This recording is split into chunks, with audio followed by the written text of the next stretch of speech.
You're emphasizing the importance of, keeping that consumer confidence in place, saying the biggest factor in that was layoffs, and now we're seeing them pile up. Yeah, and therefore you've seen the unemployment claims jump 1,000% in 1 week. And remember, this is only through last Friday, doesn't take into account this week and then the subsequent weeks. This isn't the end, because this is caused by the government shutdowns, and we're only 1 week into it. So the key question here is, when do you send people back to work, and how does that happen? Right now, the administration is saying, well, in the non-hotspot areas, we can go back in a few weeks.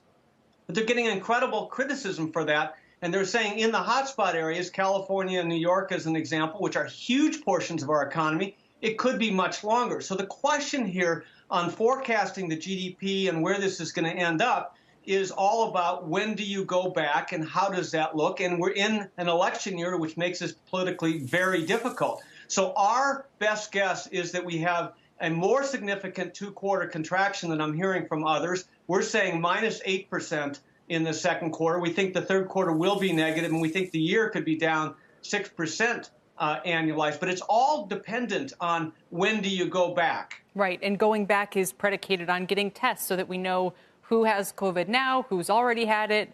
Again, Henry Schein maybe with some progress on that front at least, being able to clear those populations. Yep.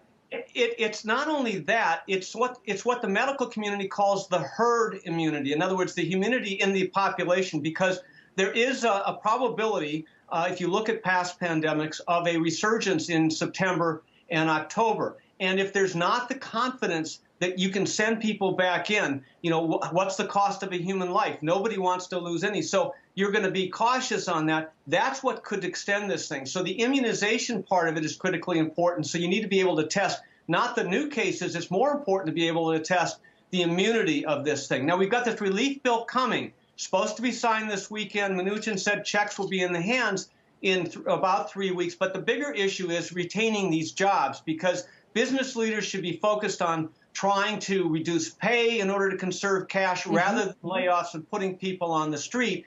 Those loans through the SBA for small businesses and the bigger things, that's going to take longer than 3 weeks to ripple through. So we've got a huge period of time here, next month, 6 weeks, before we've got clarity and that kind of stimulus. Right. And you've outlined perhaps a more pessimistic scenario than we heard this morning when Paul Tudor Jones talked about maybe getting the economy kind of back, or a peak in cases in early to mid-April, when we had Scott Gottlieb saying he believes that we will have better treatment for COVID to prevent maybe a resurgence of this come the fall. I guess these are just, as you said, there are three scenarios basically for how this could play out, and it's anybody's guess. Well, and then you have phase 4 of the stimulus being developed. Remember, governments are in precipitously bad condition. New York State, as an example, had a $6 billion deficit. Going into this crisis, you've now extended the period of time before you get the income from the taxes by 90 days. They could be facing something like an $18 billion deficit, and the states and localities can't print money.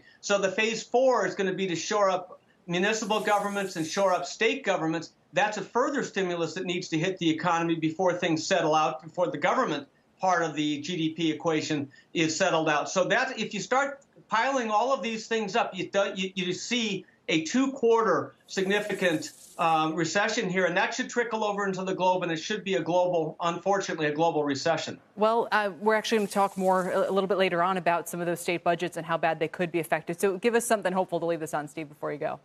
Well, here's what's hopeful is the American spirit. We've been through it before. Every one of these crises looks dire at this point in time. And then when you look back on it, it looks like a speed bump, and I think we're here again.